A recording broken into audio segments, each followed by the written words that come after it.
Angelina, what does this movie say about family to you? 'Cause this one's all about family.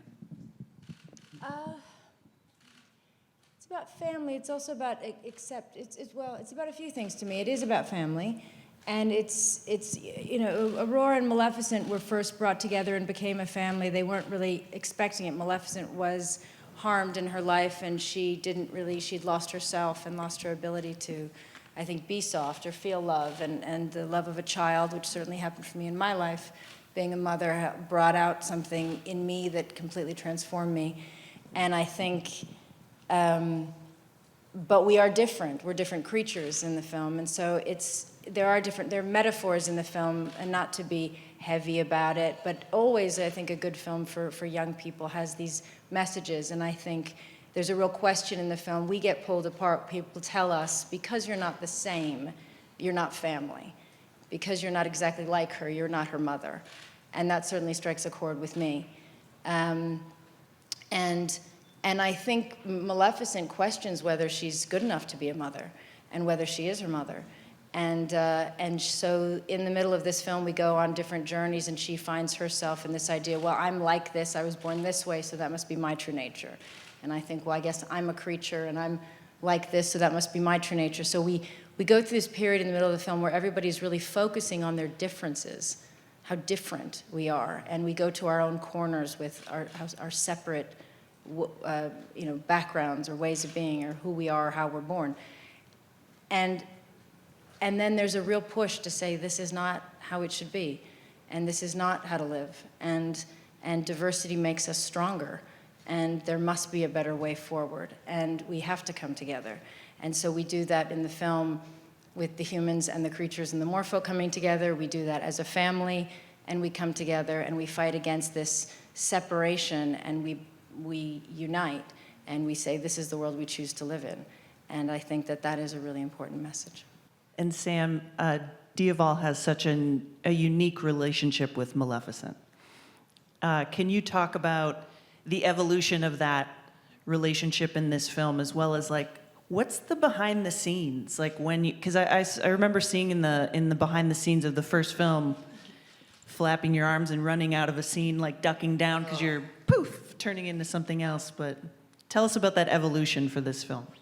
Well, one of the things I really enjoyed about the first one was the sort of the bickering that we had between one another, and I think I imagine that's developed over the last 6 years. We've become the sort of surrogate parents of Aurora.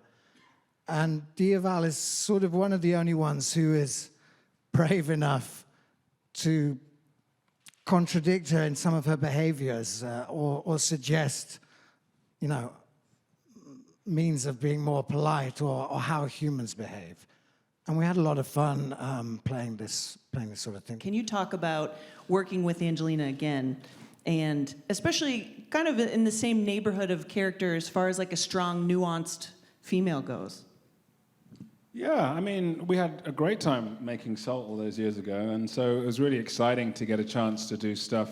Obviously it's completely different, but but you're right. It's these very dynamic, very interesting characters. They have a really interesting relationship in this film, and so and some of that is sort of unsaid as well, and just sort of felt in the sense of connection, and so all of that was really rich, and so it was great to do that. Yeah. Michelle, I wanted to ask you, Maleficent is a fairy tale, but yet it feels very modern, and it feels very of the moment. And I wonder if you can talk about coming into this story that features, three women who are very different in their power, and just I think the writing really stands out as to how different all these women are. So, yeah, I think that's one of the interesting things about this film is, yes, it is a fairy tale, but at the same time, it isn't it's a very unusual fairy tale. It's what I loved also about the first film. It was so surprising, and it just didn't, what I loved is that it kind of played in this gray area, and it talked about, good versus evil, and in that we all of us have a little bit of everything in us, and and I think in terms of strength and how that manifests itself, and it's differently in everyone. And one of the things we loved about, for instance, Aurora's character is that, you know, in many ways, she is ultimately the strongest and the wisest of all of us. I mean, my character is really brilliant and diabolical, but I wouldn't consider her terribly wise. So I do think it's interesting the way, and I like the way it plays out. Elle, speaking of which, I was thinking about how in the first movie your character is blessed with happiness. And yet in this movie, she runs into a lot of really dark situations. But do you feel that that personality trait that she has affects how you play the character and affects her experience?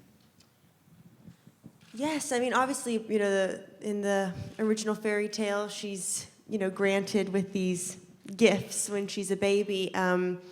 And I think Aurora, she symbolizes the good and the kindness in the world and the acceptance. And obviously that was really shown in the first film because she's much younger and much more innocent. And her kind of embodying this this really overwhelming love of life and want, and she lives in between both worlds. You know, she's a human, but she is queen of the Moors and is grown up amongst the Moor folk, and so she lives harmoniously with both sides, so she doesn't understand why the world can't do that.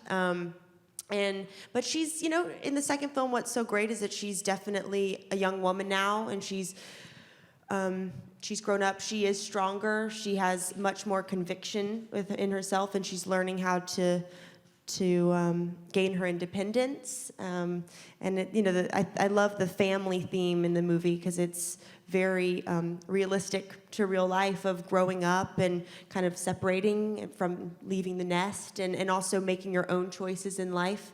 I mean, she's obviously is disapproving of Prince Phillip, but we know that love wins, and she kind of Aurora stands up to Maleficent, which was such a very, very strong moment in the film too. I think it might be shocking for fans to see that because Aurora is taking charge of her own life. So, but with kindness, which is the most powerful of all. We didn't want Aurora to then be a lot of films they put her in armor and have a sword and she's fighting and like that makes her strong, and that's not Aurora's true nature, and that isn't necessarily true. I love that she symbolizes that for also young girls. Like I was that girl, and I was always soft and wanted to be a mom and wanted to get married and very feminine, and there's nothing wrong with that.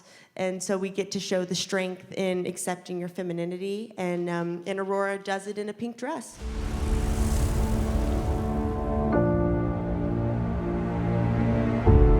I remember the story of an evil witch. When I look out my window, And the princess she cursed to sleep forever. many sights to see. The story became legend. And when I look in, But this is no fairy tale.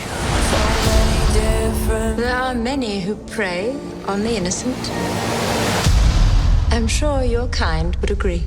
If I didn't know better, I'd say you were making a threat. Well, do you? Do I what? Know better. What have you done? Must be the season of the witch. Must be the season of the witch.